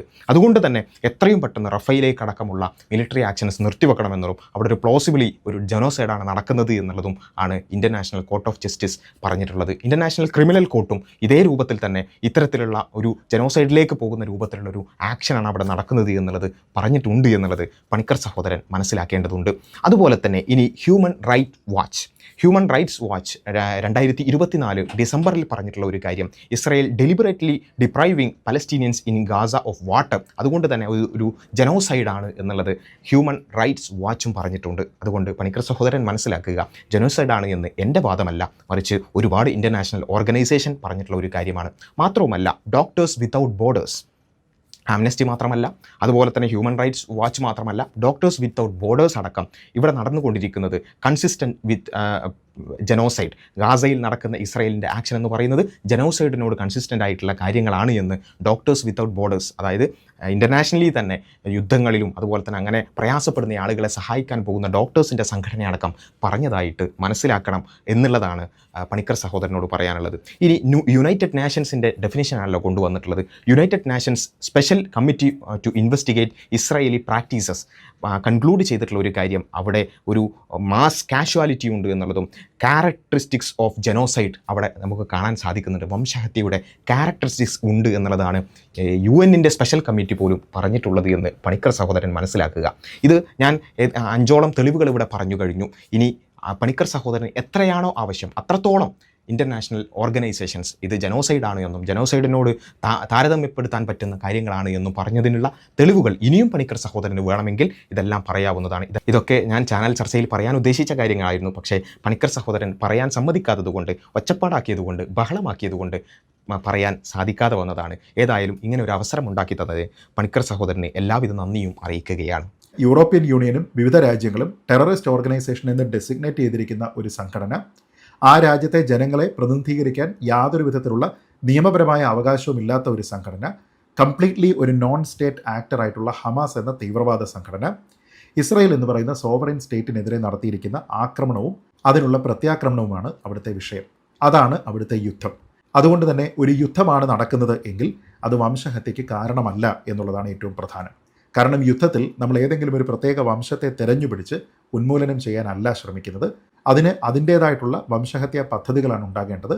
അങ്ങനെയുള്ള ഒരു പദ്ധതി ഇവിടെ ഇല്ല എന്നതുകൊണ്ട് ഇസ്രായേൽ ചെയ്യുന്നത് വംശഹത്യയാണ് എന്ന് പറയാനായിട്ട് കഴിയില്ല. ഇവിടെ പണിക്കർ സഹോദരൻ നേരത്തെ പറഞ്ഞ തെളിവുകളെല്ലാം ഉണ്ടായിരിക്കെ വംശഹത്യ അല്ല എന്ന് പറയാനുള്ള 2 കാരണങ്ങളാണ് പറഞ്ഞത്. ഒന്ന്, ഹമാസിൻ്റെ ആക്രമണം എന്ന് പറയുന്നത്. ഒന്നാമത് മനസ്സിലാക്കുക, ഹമാസ് എന്ന് പറയുന്നത് അവിടെയുള്ള ഗാസക്കാർ വോട്ട് ചെയ്ത് തെരഞ്ഞെടുത്തിട്ടുള്ള ഗവൺമെൻറ്റാണ്. അതിനെ ഇസ്രായേലോ അമേരിക്കയോ അംഗീകരിച്ചിട്ടില്ല എന്നുള്ളത് യാഥാർത്ഥ്യം തന്നെയാണ്. പക്ഷേ പണിക്കർ സഹോദരൻ നേരത്തെ പറഞ്ഞതുപോലെ തന്നെ ജനോസൈഡ് ആണോ അല്ലേ എന്നുള്ളത് നോക്കുന്നത് പണിക്കർ സഹോദരൻ്റെ ഈ ജനോസൈഡ് ചെയ്യുന്ന ആളുകൾ പറഞ്ഞോ ഇല്ലേ എന്നതുപോലെ തന്നെ ഹമാസ് ഗവൺമെൻറ് ആണോ അല്ലേ എന്നുള്ളത് ഇസ്രായേലും അമേരിക്കയും അംഗീകരിച്ചോ, നാറ്റോ രാജ്യങ്ങൾ അംഗീകരിച്ചോ, യൂറോപ്യൻ രാജ്യങ്ങൾ അംഗീകരിച്ചോ എന്നതാണ് പണിക്കർ സഹോദരൻ നോക്കുന്നത് എന്നുള്ളത് കൊണ്ട് നമുക്ക് വേറെ ഒന്നും പറയാനില്ല. പണിക്കർ സഹോദരൻ മനസ്സിലാക്കേണ്ടത് നമ്മുടെ രാജ്യം പോലും ഹമാസിനെ ഒരു തീവ്രവാദ സംഘടനയായി ഡെസിഗ്നേറ്റ് ചെയ്തിട്ടില്ല എന്നുള്ളതാണ്. ഇനി ഹമാസിൻ്റെ ആ ഒരു ആക്ഷൻ അതിൽ സിവിലിയൻ കാഷ്വാലിറ്റീസ് ഉണ്ടായിട്ടുണ്ടെങ്കിൽ തീർച്ചയായും പണിക്കർ സഹോദരനെ പോലെയല്ല ഞങ്ങൾ പറയുന്നു, നിരപരാധികളായ ആളുകൾ വധിക്കപ്പെട്ടിട്ടുണ്ട് എങ്കിൽ അത് തീർച്ചയായും അത് പാടില്ലാത്ത ഒരു കാര്യമാണ്. അതിനെ ഞങ്ങൾ കണ്ടം ചെയ്യുന്നു. എന്നാൽ പണിക്കർ സഹോദരൻ മനസ്സിലാക്കേണ്ട ഒരു കാര്യം, ഹമാസ് പ്രഖ്യാപിച്ചിട്ടുള്ളത് ആ ഒരു ആക്ഷനിൽ തങ്ങൾ പൂർണ്ണമായിട്ടും ടാർഗറ്റ് ചെയ്തത് മിലിറ്ററി ആയിട്ടുള്ള കാപ്പബിലിറ്റീസിനെയും അതുപോലെ തന്നെ പിന്നെ ഇസ്രായേൽ സോൾജേഴ്സിനെയുമാണ് എന്നുള്ളതാണ് ഹമാസ് പറഞ്ഞിട്ടുള്ളത്. പക്ഷേ എന്നാൽ അതേ സമയത്ത് അവിടെ ആ മതിൽ തകർക്കപ്പെടുകയും കൂടുതൽ ഗാസക്കാർ ഒരു തരത്തിലുള്ള കൺട്രോളും ഇല്ലാതെ ഇസ്രായേലിലേക്ക് ഇരച്ചു കയറുകയും ചെയ്തപ്പോൾ കൂടുതൽ മാസ് കാഷ്വാലിറ്റീസ് ഉണ്ടായിട്ടുണ്ട് എന്നുള്ളതൊരു യാഥാർത്ഥ്യം തന്നെയാണ്. അത് ആർക്കും ന്യായീകരിക്കാൻ പറ്റുന്ന ഒരു കാര്യമല്ല. ഹമാസിനെ ആരും ഇവിടെ പൂർണ്ണമായി ന്യായീകരിച്ചിട്ടില്ല. എന്നാൽ അതേ സമയത്ത് അതിനു മുമ്പും അതിനുശേഷവുമായിക്കൊണ്ട് ഫലസ്തീനികളെ യാതൊരു ന്യായവും കൂടാതെ കൊല്ലപ്പെടുത്തിക്കൊണ്ടിരിക്കുന്ന, അതുപോലെ തന്നെ കൃത്യമായി തന്നെ ഇൻസ്റ്റിറ്റ്യൂഷനായി തന്നെ അവരെ മേർഡർ ചെയ്തുകൊണ്ടിരിക്കുന്ന ഇസ്രായേൽ, ആ ഇസ്രായേൽ എന്ന് പറയുന്ന സ്റ്റേറ്റ് ചെയ്തുകൊണ്ടിരിക്കുന്നതിനെ കമ്പയർ ചെയ്യുമ്പോൾ ഹമാസ് ചെയ്തത് 1% പോലും വരില്ല എന്നുള്ളതാണ് നമുക്ക് മനസ്സിലാക്കാൻ കഴിയുന്ന ഒരു കാര്യമെന്ന് പറയുന്നത്. പിന്നെ പണിക്കർ സഹോദരൻ്റെ ഒരു പ്രധാനപ്പെട്ട ന്യായം എന്ന് പറയുന്നത് ഇതൊരു യുദ്ധമാണ്, യുദ്ധം ഒരിക്കലും ജനോസൈഡ് ആവുകയില്ല എന്നുള്ളതാണ്. പണിക്കർ സഹോദരൻ മനസ്സിലാക്കേണ്ടത് സൗമ്യമായി സംസാരിച്ചാൽ മാത്രം പോരാ, ചരിത്രം പരിശോധിക്കണം എന്നുള്ളതാണ്. ചരിത്രത്തിൽ ഒരുപാട് വംശഹത്യകളെ നമുക്ക് കാണാൻ സാധിക്കും. ആ വംശഹത്യകളിൽ പലതും ഭൂരിഭാഗവും യുദ്ധങ്ങളുമായി ബന്ധപ്പെട്ടുകൊണ്ടും മിലിറ്ററി ആക്ഷൻസുമായി ബന്ധപ്പെട്ടുകൊണ്ടാണ് സംഭവിച്ചിട്ടുള്ളത് എന്ന് പണിക്കർ സഹോദരൻ ചരിത്രം പരിശോധിച്ച് നോക്കിയാൽ മനസ്സിലാക്കാൻ പറ്റുന്ന ഒരു കാര്യമാണ്. പണിക്കർ സഹോദരൻ തന്നെ പറഞ്ഞ ഈ ഹോളോകോസ്റ്റിനുള്ള ഉദാഹരണം അല്ലെങ്കിൽ വംശഹത്യക്കുള്ള ഉദാഹരണം നാസി ജർമ്മനിയിൽ ജൂതന്മാർക്ക് നേരെ നടത്തിയിട്ടുള്ള ഹോളോകോസ്റ്റാണ്. ആ ഹോളോകോസ്റ്റ് തന്നെ വേൾഡ് വാർ II ബന്ധപ്പെട്ടുകൊണ്ടുള്ള ആ മിലിറ്ററി ആക്ഷൻസിൻ്റെ ഇടയിൽ നടന്നിട്ടുള്ള ഒരു കാര്യമാണ് എന്നുള്ളത് പണിക്കർ സഹോദരൻ മറന്നുപോകാൻ പാടില്ല എന്നുള്ളതാണ് പറയാനുള്ളത്. അതുപോലെ തന്നെ റുവാൻഡൻ ജനോസൈഡ് 1994 നടന്നിട്ടുള്ള റുവാൻഡൻ ജനോസൈഡ് അത് അവിടെയുള്ള സിവിൽ വാറുമായി ബന്ധപ്പെട്ടുകൊണ്ടുള്ളതാണ്, യുദ്ധവുമായി ബന്ധപ്പെട്ടുകൊണ്ടുള്ളതാണ്. കംബോഡിയൻ ജനോസൈഡ്, അതായത് 1975 മുതൽ 79 വരെ നടന്നിട്ടുള്ള കംബോഡിയൻ ജനോസൈഡ്, അതും സിവിൽ വാറുമായി ബന്ധപ്പെട്ടുകൊണ്ട് സിവിൽ വാറിൻ്റെ തുടർച്ചയായിക്കൊണ്ടാണ് നടന്നിട്ടുള്ളത് എന്ന് നമ്മൾ മനസ്സിലാക്കുക. ബോസ്നിയൻ ജനോസൈഡ് 1992 മുതൽ 95 വരെ നടന്നിട്ടുള്ള ബോസ്നിയൻ സെർബ് ഫോഴ്സസ് അവിടെ വന്നുകൊണ്ട് നടത്തിയിട്ടുള്ള ബോസ്നിയൻ ജനോസൈഡ്, അതും പലതരത്തിൽ അവിടെയുള്ള വാറുമായി യുദ്ധവുമായി ബന്ധപ്പെട്ടുകൊണ്ടാണ് എന്ന് നമുക്ക് മനസ്സിലാക്കേണ്ടതുണ്ട്. ഇങ്ങനെയുള്ള അതുപോലെ തന്നെ ഡാഫോ ജനോസൈഡ് 2003 മുതൽ സുഡാനീസ് ഗവൺമെൻറ്റുമായി ബന്ധപ്പെട്ടുകൊണ്ട് നടക്കുന്ന അവിടെയുള്ള ഡാഫോ ജനോസൈഡ്, അതും അവിടെയുള്ള സിവിൽ വാറുമായി സുഡാനിലുള്ള സിവിൽ വാറുമായി ബന്ധപ്പെട്ടുകൊണ്ടുള്ളതാണ്. അപ്പോൾ പൂർണ്ണമായിട്ടും അല്ലെങ്കിൽ ഭൂരിഭാഗവും ചരിത്രത്തിൽ നടന്നിട്ടുള്ള ജനോസൈഡുകൾ യുദ്ധങ്ങളുമായി ബന്ധപ്പെട്ടുകൊണ്ട് തന്നെയാണ് എന്ന് മനസ്സിലാക്കുക. യുദ്ധമല്ലാതെ സമാധാനപരമായി ജനോസൈഡ് നടത്താൻ ഇവിടെയുള്ള ലോകത്ത് ജനോസൈഡ് നടത്തുന്ന ആളുകളെല്ലാം പണിക്കർ സഹോദരനെ പോലെ വളരെ സൗമ്യമായി ജനോസൈഡിനെ ന്യായീകരിക്കുന്നവരല്ലല്ലോ. അതെല്ലാം യുദ്ധ സാഹചര്യത്തിലും വളരെ കലുഷിതമായ സാഹചര്യത്തിലൊക്കെ തന്നെയാണ് ഇത്തരത്തിലുള്ള വംശഹത്യകൾ നടക്കുക എന്നുള്ളത് പണിക്കർ സഹോദരൻ മനസ്സിലാക്കണം എന്നുള്ളതാണ് വളരെ വിനയത്തോടുകൂടി സൗമ്യമായി പറയാനുള്ളത്. ഇനി പണിക്കർ സഹോദരൻ്റെ അടുത്ത ന്യായങ്ങളിലേക്ക് പോകാം. ഇസ്രായേലിൻ്റെ ആക്രമണം അഥവാ പ്രത്യാക്രമണം അവർ നടത്തുന്നത് ഒരിക്കലും പാലസ്തീനി ജനതയുടെ എത്നിസിറ്റിയുടെ പേരിലോ അവരുടെ റേസിൻ്റെ പേരിലോ അവരുടെ മതത്തിൻ്റെ പേരിലോ അല്ല എന്നുള്ളതാണ്. അവർ അങ്ങനെ പാലസ്തീനികളായിട്ടുള്ള ആൾക്കാർക്ക് നേരെയല്ല അവരുടെ ആക്രമണം അഴിച്ചുവിടുന്നത്, മറിച്ച് അവരുടെ ശത്രു ഹമാസാണ്. ഹമാസ് ഹ്യൂമൻ ഷീൽഡുകളായിട്ട് ആൾക്കാരെ ഉപയോഗിക്കുന്നത് കൊണ്ടും ജനവാസ പ്രദേശങ്ങളിലും അവർക്ക് വേണ്ടുന്ന സിവിലിയൻ സെൻറ്ററുകളിലുമൊക്കെ തന്നെ അവർ ഒക്യുപ്പൈ ചെയ്യുന്നത് കൊണ്ടുമാണ് പലപ്പോഴും പല മുന്നറിയിപ്പുകളും നൽകിയതിനു ശേഷം ഈ മേഖലകളിലൊക്കെ തന്നെ ആക്രമിക്കുന്നതിന് ഇസ്രായേൽ നിർബന്ധിതമായി മാറുന്നത് എന്നുള്ളതൊരു വസ്തുതയാണ്. അതുകൊണ്ട് തന്നെ പാലസ്തീനി ജനതയെ ഒന്നടങ്കം ഉന്മൂലനം ചെയ്യുക എന്നുള്ള ഒരു ഉദ്ദേശം ഇസ്രായേലിനില്ല. അത് അവരുടെ ഒരു പ്രഖ്യാപിത ലക്ഷ്യവുമല്ല. അങ്ങനെ ആയിരുന്നുവെങ്കിൽ അവർക്ക് ഇതിനോടകം തന്നെ ആ പ്രദേശം മുഴുവനും ബോംബിട്ട് തകർക്കാമായിരുന്നു. പക്ഷേ അതിന് അവർ ശ്രമിച്ചിട്ടില്ല എന്നുള്ളതാണ് പ്രധാനം. അതുകൊണ്ട് പണിക്കർ സഹോദരനെ പോലെ തന്നെ ഇസ്രായേൽ എന്തുമാത്രം മഹത്തരമായൊരു രാജ്യമാണ്. ഇസ്രായേൽ ചെയ്ത ആ ഒരു മഹത്തരമായ കാര്യം ആലോചിച്ച് എനിക്ക് പോലും ആ ഒരു രോമാഞ്ച കഞ്ചുകമായി പോയി എന്നുള്ളതാണ് വളരെ സന്തോഷത്തോടു കൂടി അറിയിക്കാനുള്ളത്. ഇസ്രായേൽ ഒരിക്കലും ഗാസയിലുള്ള അല്ലെങ്കിൽ ഫലസ്തീനികളെ മുഴുവൻ കൊന്നില്ലല്ലോ എന്നുള്ള വളരെ മാനവികമായിട്ടുള്ള ഒരു കാര്യമാണ് പണിക്കർ സഹോദരൻ ഇവിടെ ഉയർത്തിയിട്ടുള്ളത്. തീർച്ചയായും ശരിയാണ്. എന്തൊരു നല്ലൊരു രാജ്യമാണല്ലേ ഇസ്രായേൽ. ഫലസ്തീനികളെ മുഴുവൻ കൊന്നിട്ടില്ലല്ലോ, 60,000 ആളുകളെയല്ലേ 1.5 വർഷം കൊണ്ട് കൊന്നിട്ടുള്ളൂ എന്നുള്ള വളരെ ഇൻ്റലക്ച്വലായിട്ടുള്ള ഒരു ന്യായീകരണമാണ് പണിക്കർ സഹോദരൻ ഇവിടെ ഉന്നയിച്ചിട്ടുള്ളത്. പണിക്കർ സഹോദരൻ മനസ്സിലാക്കേണ്ടത് ഇത്രയും കൃത്യമായ ഇത്തരത്തിലുള്ള വാദങ്ങൾ എങ്ങനെയാണ് പണിക്കർ സഹോദരൻ്റെ ബുദ്ധിയിലേക്ക് വരുന്നത് എന്നുള്ളത് എത്ര ആലോചിച്ചിട്ടും എനിക്ക് മനസ്സിലാകുന്നില്ല. ഇതുകൊണ്ടാണ് പണിക്കർ സഹോദരൻ എന്നതിനു പകരം ജനോസൈഡ് പണിക്കർ എന്നോ വംശഹത്യ പണിക്കർ എന്നോ വിളിക്കേണ്ടി വരുന്നത്. ഇത്ര സൗമ്യമായിക്കൊണ്ട് വടിവത്ത ഭാഷയിൽ എങ്ങനെയാണ് ഇത്തരത്തിലുള്ള വൃത്തികേടുകളെ ന്യായീകരിക്കാൻ സാധിക്കുന്നത് എന്ന് എനിക്ക് തീർച്ചയായും എത്ര ആലോചിച്ചിട്ടും മനസ്സിലാവുന്നില്ല. പിന്നെ പണിക്കർ സഹോദരൻ അല്ലെങ്കിൽ വംശഹത്യ പണിക്കർ, ജനോസൈഡ് പണിക്കർ മനസ്സിലാക്കേണ്ട ഒരു കാര്യം എന്താണെന്ന് ചോദിച്ചാൽ, താങ്കൾ പറഞ്ഞ ന്യായങ്ങളൊക്കെ വംശഹത്യക്ക് കുറച്ച് മുമ്പൊക്കെ പറഞ്ഞിരുന്നൊരു കാര്യമായിരുന്നു. പക്ഷേ ഇറാൻ ഇസ്രായേലിനെ ആക്രമിച്ചതിന് ശേഷം ഇത്തരത്തിലുള്ള ന്യായങ്ങൾക്കൊന്നും വലിയ പ്രസക്തി ഇല്ലാതായി പോയിട്ടുണ്ട് എന്നുള്ളത് പണിക്കർ സഹോദരൻ ഈ സൗമ്യതക്കടയിൽ അപ്ഡേറ്റ് ആവാതെ പോകുന്നതിൻ്റെ കുറച്ച് പ്രശ്നമാണ് എന്നുള്ളതാണ് ഞാൻ മനസ്സിലാക്കുന്നത്. ഈ ഹ്യൂമൻ ഷീൽഡ് ആക്കുക ഒന്ന് മനസ്സിലാക്കണം. ഹമാസിനെ ആക്രമിക്കുക എന്നതിൻ്റെ പേരിൽ 60,000 ആളുകളെ പോട്ടെ, അതിൽ ഒരു മാക്സിമം ഒരു 10,000 ഹമാസുകാരുണ്ടെന്ന് വിചാരിക്കുക, അവരെ നമുക്ക് മാറ്റി നിർത്താം. ബാക്കി 50,000 ആളുകളെ കൊന്നതിനെ എങ്ങനെയാണ് നമുക്ക് ഹ്യൂമൻ ഷീൽഡ് എന്ന് പറയുന്ന ഒരു ന്യായം വെച്ചുകൊണ്ട് വിശദീകരിക്കാൻ സാധിക്കുന്നത്? ഇത്ര സൗമ്യമായി കൊണ്ട് ഈ വൃത്തികേടുകൾ തെണ്ടിത്തരങ്ങൾ പറയുന്നത് കൊണ്ടാണ് ജനോസൈഡ് പണിക്കരെന്നോ വംശഹത്യ പണിക്കരെന്നോ വിളിക്കേണ്ടി വരുന്നത് എന്നുള്ളത് വളരെ വേദനയോടുകൂടി അറിയിക്കുകയാണ്. അതുകൊണ്ട് തന്നെ ഞാൻ ചർച്ചയിൽ വിളിച്ചു പോയത് അമിതമായി പോയോ എന്നുള്ള എൻ്റെ ആ ഒരു റിഗ്രറ്റ് ഇവിടെ ഞാൻ പൂർണ്ണമായും മാറ്റിവെക്കുകയാണ്. ഇത്ര സൗമ്യമായി കൊണ്ട് ഇങ്ങനെ ഫലസ്തീനികളെ മുഴുവൻ കൊന്നിട്ടില്ലല്ലോ, അതുകൊണ്ട് ഇസ്രായേൽ എന്തു മഹത്തരമായ രാജ്യം എന്ന് പറയുന്ന പണിക്കർ സഹോദരൻ ഒരിക്കലും പണിക്കർ സഹോദരൻ എന്നല്ല, മറിച്ച് വംശഹത്യ പണിക്കർ എന്നുള്ള വിശേഷണത്തിന് തന്നെയാണ് അർഹനായിട്ടുള്ളത് എന്ന് തീർച്ചയായും ഞാൻ പറയുകയാണ്. ഇനി ഹ്യൂമൻ ഷീൽഡുമായി ബന്ധപ്പെട്ടുകൊണ്ട് പറയുകയാണെങ്കിൽ ഇറാൻ ഇസ്രയേലിലേക്ക് ആക്രമിച്ചപ്പോൾ നമ്മൾ മനസ്സിലാക്കിയ കുറച്ച് കാര്യങ്ങളുണ്ട്. ഇസ്രയേലിൻ്റെ ഡിഫൻസ് മിനിസ്ട്രിയുമായി ബന്ധപ്പെട്ടുകൊണ്ടും അതുപോലെ തന്നെ മൊസാദിൻ്റെയും അതുപോലെ തന്നെ IDFിൻ്റെയും പലതരം കെട്ടിടങ്ങളും അവരുടെ ആയുധപ്പുരകളും അതുപോലെ തന്നെ അത്തരത്തിലുള്ള പല കാര്യങ്ങളും ഹോസ്പിറ്റലുകളുമായും അതുപോലെ തന്നെ ജനവാസ കേന്ദ്രങ്ങളുമായും ബന്ധപ്പെട്ടുകൊണ്ടാണ് അവർ സ്ഥാപിച്ചിട്ടുള്ളത് എന്നുള്ളത് ഈ കഴിഞ്ഞ സംഭവ വികാസങ്ങളുമായി ബന്ധപ്പെട്ടുകൊണ്ട് പുറത്തായ ഒരു കാര്യമാണ്. ഈവൻ ആശുപത്രികൾക്കടിയിൽ പോലും IDF കമാൻഡ് സെൻറ്ററുകൾ ഉണ്ടായിരുന്നു എന്നുള്ളത് അതിൻ്റെ ദൃശ്യങ്ങൾ നമ്മൾ കണ്ടതാണ്. മാത്രമല്ല ഇത് ചോദിക്കുമ്പോൾ ഇസ്രയേലിനെ ന്യായീകരിക്കുന്ന ആളുകൾക്ക് പോലും അതിന് മറുപടി ഇല്ലാതായി പോയിട്ടുണ്ട് എന്നുള്ളത് അപ്ഡേറ്റഡ് ആവാത്തത് കൊണ്ടാണ് വംശഹത്യ പണിക്കർ അത് കണ്ടിട്ടുണ്ടാകില്ല. അതിൻ്റെ ഒരു ദൃശ്യത്തിലേക്ക് നമുക്ക് പോകാം. Why does the Israeli military headquarters, why is it 450 meters from a hospital, Ichilov Hospital on Weizmann Street in Tel Aviv? Why do the Israelis put their military structures near hospitals and schools in Tel Aviv, Eilat, in Israel? Why? I'm not sure that this is the case. You could ask the same: is why the Pentagon? Why the Ministry of Defense of England? They are all happen to be located in the capital.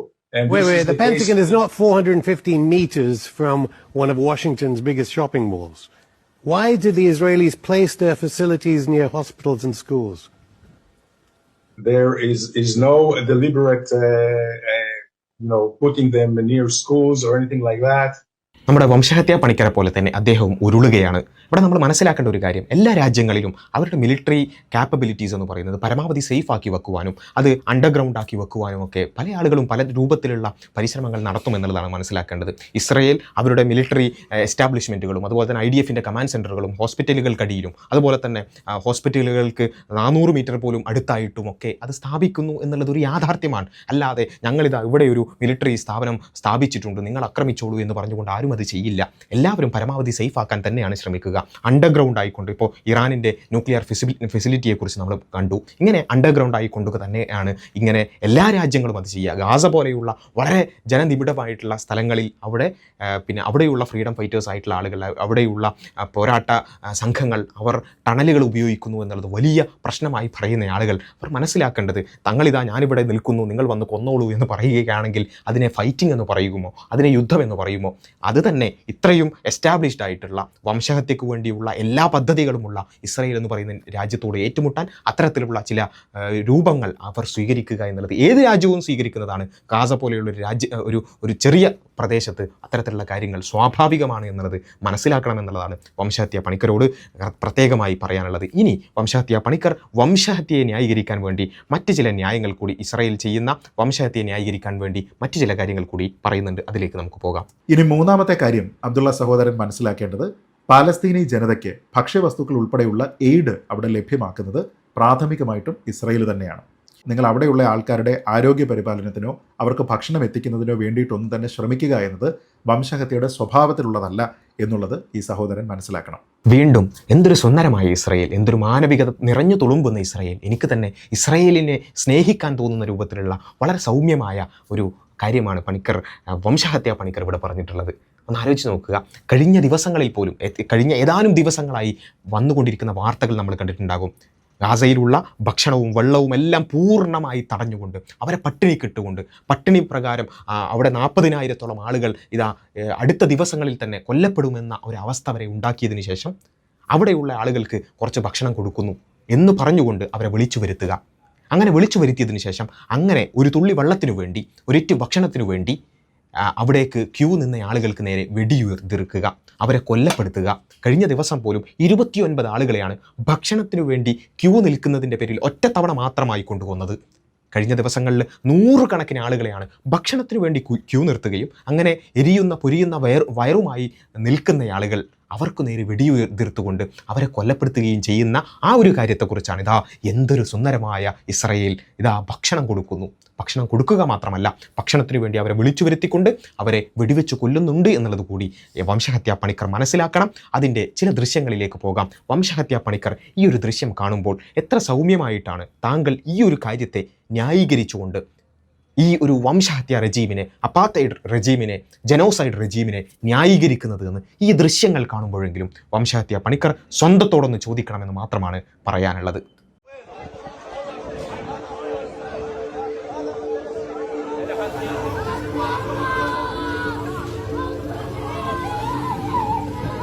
يعني هذا هو آثار المجزرة الإسرائيلية، مجزرة بشعة. يعني هنا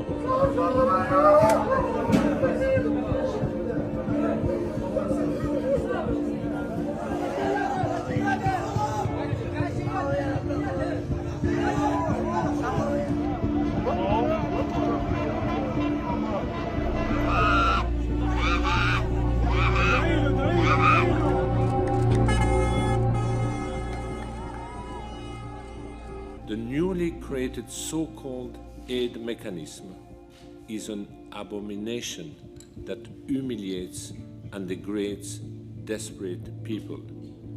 It is a death trap costing more lives than it saves. ഈ ഒരു കാര്യം കൊണ്ടാണ് നമ്മുടെ വംശഹത്യാ പണിക്കർ ഇതൊരു വംശഹത്യ അല്ല എന്ന് പറഞ്ഞത്. ഭക്ഷണവും വെള്ളവും എല്ലാം പൂർണ്ണമായി തടയുക, അവിടെ ഇലക്ട്രിസിറ്റി തടയുക, അവിടേക്ക് വരുന്ന എയ്ഡുകൾ തടയുക, മാനുഷിക സഹായങ്ങൾ തടയുക, അങ്ങനെ എല്ലാം തടഞ്ഞുകൊണ്ട് അവരെ പട്ടിണിക്കിട്ട് കൊല്ലാൻ ശ്രമിക്കുക. ഒരുപാട് ആളുകൾ പട്ടിണി കിടന്ന് മരിക്കുക. UN പോലും ഇതാ ആ 10,000-കണക്കിന് ആളുകൾ അടുത്ത ദിവസങ്ങളിൽ തന്നെ പട്ടിണി കിടന്ന് മരിക്കാൻ സാധ്യതയുണ്ടെന്ന് പറയുക. എന്നിട്ട് അവസാനം GHF എന്ന പേരിൽ അവിടേക്ക് ഞങ്ങൾ ഭക്ഷണം കൊടുത്തോളാം, ഞങ്ങൾ പട്ടിണിക്കിട്ട ശേഷം ഞങ്ങൾ തന്നെ ഭക്ഷണം കൊടുത്തോളാം, വേറെ ആരും എയ്ഡുമായി ഇവിടേക്ക് വരേണ്ടതില്ല എന്ന് പറയുകയും അങ്ങനെ ഭക്ഷണത്തിനു വേണ്ടി അവരെ വിളിച്ചു വരുത്തുകയും ഭക്ഷണത്തിനു വേണ്ടി അങ്ങേയറ്റം പ്രയാസപ്പെട്ടുകൊണ്ട് വിശന്നു വലഞ്ഞ ആളുകൾ ഒരു ഇറ്റു വെള്ളത്തിനു വേണ്ടി അതുപോലെ തന്നെ കുറച്ച് ഭക്ഷണത്തിനു വേണ്ടി ക്യൂ നിൽക്കുമ്പോൾ അവർക്ക് നേരെ വെടിയുതിർക്കുക. UN പറഞ്ഞതുപോലെ ഒരു ഡെത്ത് ട്രാപ്പ് ഒരുക്കുക, വിളിച്ചു വരുത്തിക്കൊണ്ട് അവരെ കൊല്ലുക. അവരെ സംബന്ധിച്ചിടത്തോളം വേറെ വഴിയില്ല. ഒന്നുകിൽ പട്ടിണി കിടന്ന് മരിക്കുക, അല്ലെങ്കിൽ ഈ ഇസ്രയേലിൻ്റെ ഇത്തരത്തിലുള്ള എയ്ഡ് സെൻറ്ററുകളിലേക്ക് പോയി കുറച്ച് ചിലപ്പം ഭക്ഷണം കിട്ടിയേക്കാം, ചിലപ്പം മരണപ്പെട്ടേക്കാം. ഇങ്ങനെയുള്ള ഒരു ഡെത്ത് ട്രാപ്പാണ് അവിടെ ഉള്ളത് എന്ന് UN പോലും പറയുകയാണ്. അത് വെച്ചുകൊണ്ടാണ് വംശഹത്യാ പണിക്കർ പറഞ്ഞത് ഇതാ ഇസ്രയേൽ ഭക്ഷണം കൊടുക്കുന്നു, എത്ര മഹത്തരമായ ഇസ്രയേൽ എന്ന്. ഞാൻ ഇപ്പോൾ ആലോചിച്ചു പോവുകയാണ്, ഞാൻ വംശഹത്യയെ ന്യായീകരിക്കുന്ന പണിക്കർ എന്ന് പറഞ്ഞത് കുറഞ്ഞു പോയോ എന്നൊരു സംശയമുണ്ട്. വംശഹത്യക്ക് പൂർണ്ണമായ സപ്പോർട്ട് നൽകുകയും വംശഹത്യയുടെ ഭാഗമായ പണിക്കർ എന്ന് പറയേണ്ടിയിരുന്നോ എന്നെനിക്ക് സംശയം തോന്നുകയാണ്. വളരെ സൗമ്യമായിട്ടാണോ ഞാൻ പറയുന്നത്? പക്ഷേ അത്രയും വൃത്തികേടാണ് പറഞ്ഞത്, അല്ലെങ്കിൽ അദ്ദേഹത്തിൻ്റെ തന്നെ ഭാഷയിൽ പറയുകയാണെങ്കിൽ തെണ്ടിത്തരമാണ് പറഞ്ഞത് എന്നുള്ളതിൽ യാതൊരു സംശയവുമില്ല. ഇനി അദ്ദേഹത്തിൻ്റെ വംശഹത്യക്കുള്ള അടുത്ത ന്യായത്തിലേക്ക് പോകാം. അതിൽ പ്രാഥമികമായിട്ട് അവർ പരിഗണിക്കുന്ന ഒരു ഫാക്ടർ ഏതെങ്കിലും ഒരു വിഭാഗത്തിന് എക്സിസ്റ്റൻഷ്യൽ ക്രൈസിസ് ഉണ്ടാകുന്നുണ്ടോ എന്നുള്ളതാണ്. അതായത് അവിടെ നോക്കുന്നത് ഏതെങ്കിലും ഒരു പ്രത്യേക വിഭാഗത്തിൻ്റെ ജനസംഖ്യ ക്രമാതീതമായിട്ട് കുറഞ്ഞു വരുന്നുണ്ടോ ഇല്ലയോ എന്നുള്ളതാണ്. ആ കണക്ക് നോക്കിക്കഴിഞ്ഞാൽ അവിടെ ക്രമാതീതമായിട്ട് ജനസംഖ്യ പാലസ്തീനികളുടെ ഭാഗത്തു നിന്ന് കുറയുന്നില്ല എന്നുള്ളത് ഒരു വസ്തുതയാണ്. അത് വീണ്ടും എത്ര മഹത്തരമായ ഇസ്രയേൽ! കാരണം കൊന്നത് അത്ര പോരല്ലോ, ക്രമാതീതമായി കുറഞ്ഞിട്ടില്ല. 1.5 വർഷത്തിനുള്ളിൽ ആകെ 60,000-ഓളം ആളുകളല്ലേ കൊന്നിട്ടുള്ളൂ, ലക്ഷക്കണക്കിന് ആളുകളെയല്ലേ ഇല്ലാതായി പോയിട്ടുള്ളൂ അല്ലെങ്കിൽ മിസ്സിങ് ആയിട്ടുള്ളൂ. അത് പോരല്ലോ, ക്രമാതീതമായിട്ടില്ല. അത് വംശഹത്യാ പണിക്കർ മറ്റ് ആംനസ്റ്റി അടക്കം UN അടക്കം അതുപോലെ തന്നെ ഹ്യൂമൻ റൈറ്റ്സ് വാച്ച് അടക്കം എല്ലാവരും അത് വംശഹത്യയാണെന്ന് പറയുന്നുണ്ടെങ്കിലും വംശഹത്യാ പണിക്കരുടെ ആ ഒരു ചിന്താഗതിയിൽ അത്ര ഫലസ്തീനികൾ കൊല്ലപ്പെട്ടാൽ പോരാ, ഇസ്രയേൽ പോരാ, അല്ലെങ്കിൽ ഇസ്രയേൽ ചെയ്യുന്നത് വംശഹത്യയുടേത് ആ ഒരു ലെവലിലേക്ക് എത്തിയിട്ടില്ല, അത്ര പോരാ, ഇനിയും കൊല്ലണ്ടേ. കൊന്നാലല്ലേ ഇസ്രയേലിനെ വംശഹത്യ എന്ന് പറയാൻ പറ്റുള്ളൂ. ഒന്ന് ആലോചിച്ച് നോക്കുക. ഇവിടെ നമ്മൾ മനസ്സിലാക്കേണ്ടത് ഗസ എന്ന് പറയുന്നത് ചെറിയൊരു സ്ഥലമാണ്. ഗാസ സ്ട്രിപ്പ് എന്നാണ് നമ്മൾ പറയുക. വളരെ ചെറിയൊരു പ്രദേശമാണ്. ആ ചെറിയ പ്രദേശത്താണ് ഈ കഴിഞ്ഞ ഏതാനും സമയം കൊണ്ട് മാത്രം 1.5 വർഷത്തിനുള്ളിൽ മാത്രം 60,000-ഓളം ആളുകളെ ഇസ്രയേൽ കൊന്നിട്ടുള്ളത്. അത് പോരാ എന്നുള്ളതാണ് വംശഹത്യാ പണിക്കർ പറയുന്നത്. അത് അദ്ദേഹത്തിന് തൃപ്തിയായിട്ടില്ല. അത് പോരാ, അത്രയൊന്നും കുറഞ്ഞാൽ പോരല്ലോ, കുറച്ചുകൂടിയൊക്കെ കുറയണ്ടേ എന്നുള്ളതാണ്. ഇവിടെ വളരെ വലിയ പ്രദേശങ്ങളിൽ അടക്കം ലക്ഷക്കണക്കിന് ആളുകളെ കൊന്നു എന്ന് പറയുമ്പോൾ തന്നെ നമ്മൾ വളരെയധികം ഞെട്ടാറുണ്ട്. പക്ഷേ ഇവിടെ വളരെ ചെറിയ സ്ഥലത്താണ് 60,000-ഓളം ആളുകളെ കൺഫേംഡ് ആയിക്കൊണ്ട് കൊന്നു കഴിഞ്ഞിട്ടുള്ളത്. ബാക്കി ലക്ഷക്കണക്കിന് ആളുകളുടെ അവസ്ഥ എന്താണ് എന്ന് അവരുടെ കണക്കുകൾ പുറത്തു വരുമ്പോൾ മാത്രം, അല്ലെങ്കിൽ അവർ മിസ്സിംഗ് ആണോ അല്ല ഭൂമിക്കടിയിലാണോ, അല്ലെങ്കിൽ ഇസ്രയേൽ തന്നെ ഒരു ആംബുലൻസ് അടക്കം മണ്ണിൻ്റെ അടിയിലേക്ക് മാറ്റിയിരുന്നു. അതായത് ഒരു ആംബുലൻസോടുകൂടി മറവ് ചെയ്യുക, അങ്ങനെയൊക്കെയുള്ള വളരെ മാനുഷികമായിട്ടുള്ള കാര്യങ്ങളാണ് ഇസ്രയേൽ ചെയ്യുന്നത്. പക്ഷേ വംശഹത്യാ പണിക്കരുടെ ഡെഫിനിഷൻ നോക്കിയിട്ട് ഡിക്ഷണറിയിൽ നോക്കിയിട്ട് ചിലപ്പം അത് വംശഹത്യയാണെന്ന് പറയാൻ പറ്റില്ല. UN-ഉം ആംനസ്റ്റിയും ഹ്യൂമൻ റൈറ്റ്സ് വാച്ച് ഒന്നും പറഞ്ഞാലൊന്നും വംശഹത്യാ പണിക്കർക്ക് അത് മതിയാവില്ല. വംശഹത്യാ പണിക്കർക്ക് ഒരു മാനസികമായ ഒരു ഉന്മാദം കിട്ടണം. ഇത്രയും ആളുകൾ കൊല്ലപ്പെട്ടിട്ടുണ്ടല്ലേ, എന്നാൽ പിന്നെ വംശഹത്യയാണ് എന്ന് അദ്ദേഹം സമ്മതിക്കുന്നത് വരെ നമ്മൾ കാത്തിരിക്കുക എന്നതല്ലാതെ വേറെ ഒരു വഴിയുമില്ല. അടുത്ത വംശഹത്യയുടെ ന്യായീകരണത്തിലേക്ക് നമുക്ക് പോകാം. അവരുടെ കുറേയധികം ആൾക്കാരെ അവിടെ പിടിച്ചുകൊണ്ടുപോയി ബന്ദികളായി വെക്കുകയാണ്. അങ്ങനെ വെച്ചിരിക്കുന്ന സമയത്ത് അവരുടെ പൗരന്മാരുടെ സുരക്ഷ, അവരെ ഫ്രീ ചെയ്യുക തുടങ്ങിയ കാര്യങ്ങളിലാണ് എപ്പോഴും ഒരു സോവറിൻ സ്റ്റേറ്റ് ആയിട്ടുള്ള ഇസ്രയേലിൻ്റെ പ്രാഥമികമായിട്ടുള്ള താല്പര്യം എന്നുള്ളത് അബ്ദുള്ള സഹോദരൻ മനസ്സിലാക്കണം. ബന്ദികളാക്കിയിട്ടുണ്ട്, 250ഓളം ആളുകളെ ബന്ദികളാക്കിയിട്ടുണ്ട് എന്നുള്ളതാണ് വംശഹത്യക്കുള്ള ന്യായീകരണമായി, അല്ലെങ്കിൽ ഇവിടെയുള്ള 60,000ഓളം ആളുകളെ കൊന്നതിനുള്ള ന്യായീകരണമായി വംശഹത്യ പണിക്കർ, ജനോസൈഡ് പണിക്കർ പറഞ്ഞിട്ടുള്ളത്. എന്നാൽ പണിക്കർ മനസ്സിലാക്കേണ്ട ഒരു കാര്യം, പണിക്കർ ഒരുപക്ഷെ ഒക്ടോബർ 7 മുതലായിരിക്കും ഫലസ്തീൻ, ഇസ്രായേൽ എന്നൊക്കെ കേട്ട് തുടങ്ങിയിട്ടുണ്ടാവുക. അതിനു മുമ്പേ തന്നെ ആയിരക്കണക്കിന്, അല്ല 10,000കണക്കിന് ഫലസ്തീനികൾ ഇസ്രായേലിൽ ബന്ദികളാണ്. ഇസ്രായേൽ ജയിലുകളിൽ ഒരു കാരണവുമില്ലാതെ, ഒരു കാരണവും കൂടാതെ 10,000കണക്കിന് ഫലസ്തീനികളെ പിടിച്ചു വെച്ചിരിക്കുകയാണ്, ഡീറ്റെയിൻ ചെയ്തിരിക്കുകയാണ്. അവരുടെ മോചനത്തിന് കൂടിയാണ് ഒക്ടോബർ 7 ആക്രമണം നടത്തിയിട്ടുള്ളത് എന്നുള്ളതാണ് ഹമാസ് പറഞ്ഞിട്ടുള്ളത്. അപ്പോൾ ഫലസ്തീൻ വംശഹത്യ പണിക്കരെ സംബന്ധിച്ചിടത്തോളം അദ്ദേഹത്തിൻ്റെ വംശീയമായ മനസ്സിൽ ഒരുപക്ഷെ ഫലസ്തീനുകൾ 1000, 10,000 അല്ലെങ്കിൽ ലക്ഷക്കണക്കിന് ആളുകളെയോ ബന്ദികളാക്കിയാൽ ഒരു കുഴപ്പമില്ല, തിരിച്ച് പാടില്ല, തിരിച്ച് 200 ആളുകളെ 250 ആളുകളെ പറ്റുകയേയില്ല എന്നതായിരിക്കാം അദ്ദേഹത്തിൻ്റെ ആ ഒരു വംശീയമായ മനസ്സിൽ വരുന്ന ഒരു കാര്യം. പക്ഷേ മനസ്സിലാക്കേണ്ടത്, ഇനി ഈ സമയത്ത് പോലും, നമ്മളിപ്പോൾ സംസാരിച്ചു കൊണ്ടിരിക്കുന്ന ഈ ഒരു സമയത്ത് തന്നെ 10,000ഓളം ആളുകളാണ് ഫലസ്തീനികളായ ആളുകൾ ഇസ്രായേലിൽ ബന്ധനസ്ഥരായിരിക്കുന്നത്, ഇസ്രായേലിൽ ബന്ദികളായി അവരുടെ ജയിലുകളിൽ കഴിയുന്നത്. അതിൽ തന്നെ 3,398 ആളുകൾക്ക് ഒരു ട്രയലും ഒരു ചാർജസും ഇല്ല, ഒരു കാരണവും കൂടാതെയാണ് 3,398 നമുക്ക് ലഭിക്കുന്ന കണക്കുകൾ പ്രകാരം. അത് കൂടാതെ എത്ര ആളുകളെ പിടിച്ചു കൊണ്ടുപോകുന്നത് എന്നതിന് യാതൊരു കയ്യും കണക്കുമില്ല. 3,398 ആളുകളെ ബന്ദികളാക്കി വെച്ച ഒരു ഇസ്രായേൽ, അത് ഒരു കാരണവും കൂടാതെ. അതുകൂടാതെ മൊത്തത്തിൽ പറയുകയാണെങ്കിൽ പല ചെറിയ ചെറിയ കാര്യങ്ങൾ, ഒന്ന് അങ്ങോട്ടേക്ക് പോയി ഇങ്ങോട്ട് പോയി, അല്ലെങ്കിൽ ഞങ്ങൾക്ക് ഇഷ്ടപ്പെട്ടില്ല എന്തെങ്കിലുമൊക്കെ ചാർജ് കൊണ്ട് 10,000ഓളം ആളുകളാണ് ഫലസ്തീനികൾ ഇസ്രായേലിൽ ബന്ദികളായി കിടക്കുന്നത്. അതൊരു പ്രശ്നമേ അല്ല. ഇപ്പുറത്ത് 250 ആളുകളെ പിടിച്ചാൽ അത് വലിയ പ്രശ്നമാണ്. ആ 250 ആളുകളെ പിടിക്കുമ്പോൾ തന്നെ അവരുടെ ഡിമാൻഡ് എന്താ? ഞങ്ങളുടെ ആയിരക്കണക്കിന് ആളുകൾ ജയിലുകളിലുണ്ട്, അവരെ ഡീറ്റെയിൻ ചെയ്തിട്ടുണ്ട്, അവരെ ബന്ദികളാക്കിയിട്ടുണ്ട്, അവരെ തിരിച്ചു കിട്ടണം എന്നാണ് അവരുടെ ഡിമാൻഡ് തന്നെ. അത് പാടില്ലല്ലോ. ഫലസ്തീനുകൾ മനുഷ്യന്മാരാണ്, അല്ലെങ്കിൽ പൂർണ്ണ മനുഷ്യരായിട്ട് നമുക്ക് കണക്കാക്കാൻ പറ്റൂലല്ലോ. ഇസ്രായേലാണല്ലോ പൂർണ്ണ മനുഷ്യർ, മറ്റേത് ഹ്യൂമൻ ആനിമൽസ് ആണല്ലോ, സബ് ഹ്യൂമൻസ് ആണല്ലോ. അപ്പോൾ പിന്നെ അതൊക്കെ ന്യായീകരിക്കാവുന്നതാണ്. അതിൽ തന്നെ 94ഓളം സ്ത്രീകൾ, അതായത് 270ഓളം കുട്ടികളാണ് ഇസ്രായേലിൽ ഇപ്പോൾ തന്നെ ബന്ദികളായിട്ടുള്ളത്. പോട്ടെ, ബാക്കിയെല്ലാം നമുക്ക് മാറ്റി വെക്കാം. ബാക്കി 10,000കണക്കിന് ഫലസ്തീനികളെ ബന്ദികളാക്കിയതിനൊക്കെ ന്യായമുണ്ടെന്ന് വിചാരിക്കാം. 270 കുട്ടികളെ ബന്ദികളാക്കിയതിന് എന്ത് ന്യായമുള്ളത്? വംശഹത്യ പണിക്കരുടെ അടുത്ത ന്യായീകരണത്തിന് വേണ്ടി കാത്തിരിക്കുകയാണ് 270 കുട്ടികൾ. അതുപോലെ തന്നെ നേരത്തെ പറഞ്ഞു 60,000ഓളം ആളുകൾ മരണപ്പെട്ടു എന്ന് പറഞ്ഞു. അതിൽ 25,000ഓളം കുട്ടികളാണ്. അതിൽ തന്നെ ആയിരക്കണക്കിന് കുട്ടികൾ 0 ഏജാണ്, എന്നുവെച്ചാൽ ജനിച്ച ഉടനെ കൊന്നിട്ടുള്ള ആളുകളാണ്.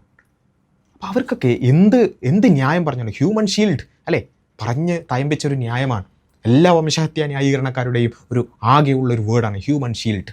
എന്നാലോചിച്ചൊക്കെ, ഈ വംശഹത്യ പണിക്കരുടെ തറവാട്ടിൽ ഒരു തീവ്രവാദി വന്ന് ഒളിച്ചിരിക്കുകയാണെന്ന് വിചാരിക്കുക. നമ്മൾ പോയിട്ട് വംശഹത്യ പണിക്കരുടെ തറവാട് അങ്ങ് ബോംബിട്ട് കളഞ്ഞു.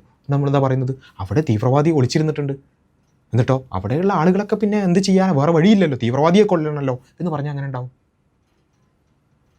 ഇത് നമ്മുടെ നാട്ടിലുള്ള ഒരു ആശുപത്രി തകർക്കുകയാണ്, എന്നിട്ട് പറയാണ് ആ ആശുപത്രിൻ്റെ ഏതൊരു മൂലയിൽ ഏതോ ഒരു രാജ്യവിരുദ്ധനുണ്ടായിരുന്നു എന്ന് പറഞ്ഞാൽ അങ്ങനെ ഉണ്ടാവും. നമുക്ക് മനസ്സിലാക്കാം, ഒരു 10 തീവ്രവാദികളെ കൊല്ലാൻ വേണ്ടി അതിൻ്റെ ഇടയിൽ ഒരു നിരപരാധി കൊല്ലപ്പെട്ടാൽ അതൊക്കെ നമുക്ക് ആ നിലക്ക് കൊലാട്രൽ ഡാമേജായി മനസ്സിലാക്കാം. ഇവിടെ ഒരു തീവ്രവാദി പോലും കൊല്ലപ്പെടാതെ ആയിരക്കണക്കിന് ആളുകൾ കൊല്ലപ്പെടുകയാണ്. ഇതിന് എങ്ങനെയാണ്, ഏത് ന്യായീകരണത്തിൻ്റെ എന്ത് വഴി ഉപയോഗിച്ചുകൊണ്ടാണ്, സൗമ്യമായ ഭാഷക്കപ്പുറത്തേക്ക് എന്ത് ന്യായീകരണമാണ്? 10,000കണക്കിന് ആളുകൾ, 25,000ഓളം കുട്ടികൾ, അതിൽ നിങ്ങളുടെ ഹമാസ് എന്ന് പറയുന്ന ആ ഒരു ഒരു 10,000 അല്ലെങ്കിൽ 15,000 ഹമാസുകാരെ മാറ്റിവെച്ചോളൂ. ബാക്കി 50,000ഓളം ആളുകളെ എന്ത് ന്യായം പറഞ്ഞുകൊണ്ടാണ് അവരെ കൊന്നതിന് നിങ്ങൾക്ക് ന്യായീകരിക്കാൻ സാധിക്കുക? പോട്ടെ, നമുക്ക് ഗാസക്കാർ മുഴുവൻ ഹ്യൂമൻ ഷീൽഡാണെന്ന് വിചാരിക്കാം. അവരുടെ കൊലയും കൊളയും എല്ലാം നമുക്ക് പൂർണ്ണമായി ന്യായീകരിക്കാം. എന്നാൽ ഹമാസ് ഇല്ലാത്ത വെസ്റ്റ് ബാങ്കിൽ ഈ കഴിഞ്ഞ ഒക്ടോബർ മുതൽ, ഈ 2023 ഒക്ടോബർ മുതൽ മാത്രം 1000ഓളം ആളുകളാണ് വെസ്റ്റ് ബാങ്കിൽ കൊല്ലപ്പെട്ടിട്ടുള്ളത്. വെസ്റ്റ് ബാങ്കിൽ ഹമാസ് ഇല്ലല്ലോ. ഞങ്ങൾക്ക് ആകെയുള്ളൊരു ന്യായം അതാണല്ലോ, ഹമാസ് ഉള്ളത് കൊണ്ടാണ് ബാക്കിയുള്ളവരൊക്കെ ഞങ്ങൾ കൊല്ലുന്നത്. 34ഓളം ഹോസ്പിറ്റലുകൾ ഞങ്ങൾ അടിച്ച് തകർത്തത്, ആംബുലൻസുകൾ ഞങ്ങൾ വെടിവെച്ചിട്ടത്, ആംബുലൻസോടുകൂടി ഞങ്ങൾ മറവ് ചെയ്തത്, ഇതൊക്കെ ഹമാസ് ഉള്ളതുകൊണ്ടാണല്ലോ, ഹ്യൂമൻ ഷീൽഡായതുകൊണ്ടല്ലോ. വെസ്റ്റ് ബാങ്കിൽ 1000ഓളം ആളുകളാണ് ഈ കഴിഞ്ഞ 1.5 വർഷം കൊണ്ട് മാത്രം കൊല്ലപ്പെട്ടിട്ടുള്ളത്. അതിനെ വംശഹത്യ പണിക്കർ ഏത് ന്യായം പറഞ്ഞുകൊണ്ടാണ്, ഏത് ബന്ദികളുടെ ന്യായം പറഞ്ഞുകൊണ്ടാണ് ന്യായീകരിക്കുക എന്നറിയാൻ വളരെ ആകാംക്ഷയോടുകൂടി കാത്തിരിക്കുകയാണ്. വെടിവെത്ത ഭാഷയിൽ തന്നെ അത് പറയണമെന്ന് പ്രത്യേകം പറയാണ്. അടുത്ത ന്യായത്തിലേക്ക് കടക്കാം. ഞാൻ എന്തായാലും പഠിച്ചിരിക്കുന്നത് രണ്ടാം ലോക മഹായുദ്ധത്തിലൊക്കെ തന്നെ യുദ്ധ നടപടികളുടെ ഭാഗമായി കൊല ചെയ്യപ്പെട്ടിരിക്കുന്നത് ഒന്നും തന്നെ വംശഹത്യ എന്നുള്ള ബ്രാക്കറ്റിലല്ല ഉൾപ്പെടുന്നത്. ഹിറ്റ്ലർ ജൂതന്മാർക്കെതിരെ നടത്തിയിരിക്കുന്ന കൊലപാതകമാണ്, ആ ഒരു എക്സ്റ്റെർമിനേഷൻ അറ്റംപ്റ്റാണ്. അതാണ് വംശഹത്യ എന്ന രീതിയിൽ നമ്മൾ മനസ്സിലാക്കുന്നത്. അതാണ് ഹോളോകോസ്റ്റ് എന്ന പേരിൽ അറിയപ്പെടുന്നത് എന്ന്. അദ്ദേഹത്തിന് ഹിറ്റ്ലർ ചെയ്തത് മാത്രമാണ് വംശഹത്യ എന്ന് പറയുന്നത്. തീർച്ചയായും ഹിറ്റ്ലർ ചെയ്ത ഒരു വംശഹത്യയാണ്. അതും ഞാൻ പറഞ്ഞു യുദ്ധ സാഹചര്യവുമായി ബന്ധപ്പെട്ടുകൊണ്ടുള്ളതാണ്. അതുകൂടാതെ റുവാൻഡൻ ജനോസൈഡും അതുപോലെ തന്നെ സുഡാനീസ് ജനോസൈഡും അതുപോലെ തന്നെ ബോസ്നിയൻ ജനോസൈഡും എല്ലാം യുദ്ധവുമായി ബന്ധപ്പെട്ടുകൊണ്ട് തന്നെയാണ്. പിന്നെ അദ്ദേഹം പറയുന്നത് ഒന്നാം ലോക മഹായുദ്ധത്തിലും രണ്ടാം ലോക മഹായുദ്ധത്തിലൊക്കെ ഒരുപാട് ആളുകൾ മരിച്ചിട്ടുണ്ട്, അതിനൊന്നും ആരും വംശഹത്യ എന്ന് പറയാറില്ല എന്നാണ്. നമ്മൾ മനസ്സിലാക്കേണ്ടത് ഒന്നാം ലോക മഹായുദ്ധവുമായോ രണ്ടാം ലോക മഹായുദ്ധവുമായോ കമ്പയറബിൾ പോലുമല്ല ഗാസയിലുള്ള ജനോസൈഡ്. ഒന്നാം ലോക മഹായുദ്ധത്തിൽ നമുക്ക് മനസ്സിലാക്കേണ്ടത് ഒരു സ്ക്വയർ കിലോമീറ്ററിൽ 13 ആളുകളാണ് കൊല്ലപ്പെട്ടിട്ടുള്ളത്. ഒരു സ്ക്വയർ കിലോമീറ്ററിൽ അതിൻ്റെ വിസ്തൃതിയും കൊല്ലപ്പെട്ട ആളുകളുടെ കണക്കും പരിശോധിച്ച് നോക്കിയാൽ ഒരു സ്ക്വയർ കിലോമീറ്ററിൽ 13 ആളുകളാണ് കൊല്ലപ്പെട്ടതെങ്കിൽ രണ്ടാം ലോക മഹായുദ്ധത്തിൽ ഒരു സ്ക്വയർ കിലോമീറ്ററിൽ 32 ആളുകളാണ് കൊല്ലപ്പെട്ടതെങ്കിൽ ഈ ഗാസ ജനോസൈഡിൽ ഗാസയിലുള്ള വംശഹത്യയിൽ ഒരു സ്ക്വയർ കിലോമീറ്ററിൽ 250ഓളം ആളുകളാണ് കൊല്ലപ്പെട്ടിട്ടുള്ളത്. എങ്ങനെയാണ് അതിനെ നമുക്ക് സമീകരിക്കാൻ പോലും സാധിക്കുക? ശരിയാണ്, ഒന്നാം ലോക മഹായുദ്ധത്തിലും രണ്ടാം ലോക മഹായുദ്ധത്തിലും ഒരുപാട് ആളുകൾ കൊല്ലപ്പെട്ടിട്ടുണ്ട്. പക്ഷേ അത് അത്രയും വലിയ സ്ഥലത്താണ് അത്രയും ആളുകൾ കൊല്ലപ്പെട്ടത്. ഇത് ചെറിയൊരു സ്ഥലത്താണ് ഒരു സ്ക്വയർ കിലോമീറ്ററിൽ 250ഓളം ആളുകൾ മരണപ്പെടുന്ന അത്രയും വലിയ ഒരു ജനോസൈഡ് തന്നെയാണ് നടന്നിട്ടുള്ളത്. അതിന് എന്ത് ന്യായീകരണം പറഞ്ഞുകൊണ്ടാണ് ന്യായീകരിക്കാനും വെളുപ്പിക്കാനും ശ്രമിക്കുന്നത്? അത് ശരിയല്ല എന്ന് സ്വയം ഒന്ന് ആലോചിച്ചാൽ മനസ്സിലാകുന്ന ഒരു കാര്യമാണ്. പിന്നെ ഹിറ്റ്ലറിൻ്റെ ജനോസൈഡിനെ കുറിച്ചൊക്കെ പറയുന്ന വംശഹത്യ പണിക്കരോട് പറയാനുള്ളത്, താങ്കൾ ഒരു സംഖ്യയല്ല എന്നുള്ള കാര്യം നമുക്ക് എല്ലാവർക്കും അറിയുന്നൊരു കാര്യം, ലോകം മുഴുവൻ അറിയുന്നൊരു കാര്യമാണ്. താങ്കൾ ഒരിക്കലും ഒരു സംഖ്യയേ അല്ല, ഒരു സംഖ്യ ആവുകയേ ഇല്ല താങ്കൾ എന്ന് എല്ലാവർക്കും അറിയാം. പക്ഷേ താങ്കളുടെ നിലപാടുകളോട് യോജിക്കുന്ന അല്ലെങ്കിൽ താങ്കളുടെ പൂർവികരായിട്ടുള്ള അന്നത്തെ സംഖ്യകളെന്ന് പറയാത്ത സംഖ്യകളും എല്ലാവരും അന്നത്തെ താങ്കളുടെ പൂർവികർ ഹിറ്റ്ലർ ജനോസൈഡ് ചെയ്യുമ്പോൾ ആരുടെ കൂടെയായിരുന്നു? ഹിറ്റ്ലറിനെയും മുസോളിനിയെയും പുകഴ്ത്തിപ്പാടുകയായിരുന്നു അവർ. അന്ന് ജനോസൈഡ് ചെയ്യുമ്പോൾ അന്ന് ജനോസൈഡ് ചെയ്യുന്ന ഹിറ്റ്ലറിൻ്റെ കൂടെയായിരുന്നു. ഇന്ന് ജനോസൈഡ് നടക്കുമ്പോൾ ഇന്ന് ജനോസൈഡ് ചെയ്യുന്ന ഇസ്രായേലിൻ്റെ കൂടെയാണ്. അത്ര മാത്രമേ ഉള്ളൂ വ്യത്യാസം. എന്ന് വെച്ചാൽ ശക്തൻ്റെ കൂടെ നിൽക്കുക, ശക്തിയുള്ളവൻ്റെ കൂടെ നിൽക്കുക, ദുർബലരായ പീഡിപ്പിക്കപ്പെടുന്ന വിഭാഗത്തിനെ നോക്കി പല്ലിളിക്കുക, അവരോട് മാന്യമായ വളരെ വടിവത്ത ഭാഷയിൽ അവരോട് ഞങ്ങൾ വംശഹത്യയെ ന്യായീകരിക്കുമെന്ന് പറയുക. പക്ഷേ വംശഹത്യ ന്യായീകരണ പണിക്കർ എന്ന് പറയാൻ പാടില്ല എന്നും പറയുക. താങ്കളോട് എനിക്ക് പറയാനുള്ളത്, താങ്കൾ ആ സൗമ്യമായി ഒന്ന് എഴുന്നേറ്റ് നിന്നുകൊണ്ട് ഒന്ന് കണ്ണാടിയിലേക്ക് നോക്കണം. എന്നിട്ട് സ്വയം ചോദിച്ചു നോക്കണം, ഇങ്ങനെ 60,000-ഓളം പച്ച മനുഷ്യരെ, എന്നെയും താങ്കളെയും പോലെ മജ്ജയും മാംസവുമുള്ള സ്വപ്നങ്ങളുള്ള ജീവിതങ്ങളെക്കുറിച്ച് താല്പര്യങ്ങളുള്ള, അതുപോലെ തന്നെ മക്കളും അതുപോലെ തന്നെ ഉമ്മമാരും ഉപ്പമാരും കുടുംബാംഗങ്ങളും എല്ലാമുള്ള 60,000 ആളുകളെയാണ് ചെറിയ സമയം കൊണ്ട് കൊന്നൊടുക്കിയിട്ടുള്ളത്. എല്ലാ ദിവസവും അവിടെ നിന്ന് ഭക്ഷണത്തിന് വേണ്ടി കേഴുന്ന ആളുകളെ കൊന്നൊടുക്കിക്കൊണ്ടിരിക്കുകയാണ്. അതിനെയാണ് ഈ വടിവത്ത ഭാഷയിൽ ഡിക്ഷണറിയിലില്ല, ഡെഫിനിഷനിലില്ല എന്ന് കള്ളം പറഞ്ഞുകൊണ്ട് ഞാൻ ന്യായീകരിച്ചത്. എനിക്കെന്തു പേരിടണമെന്ന് സ്വന്തം ഒന്ന് കണ്ണാടിയിൽ നോക്കി പറയുമ്പോൾ താങ്കളോട് താങ്കളുടെ മനസ്സാക്ഷി എന്നൊരു സംഭവം താങ്കൾക്കുണ്ടെങ്കിൽ താങ്കളോട് കണ്ണാടിയിൽ നിന്ന് തിരിച്ചു പറയും വംശഹത്യ പണിക്കർ, ജനോസൈഡ് പണിക്കർ എന്ന്.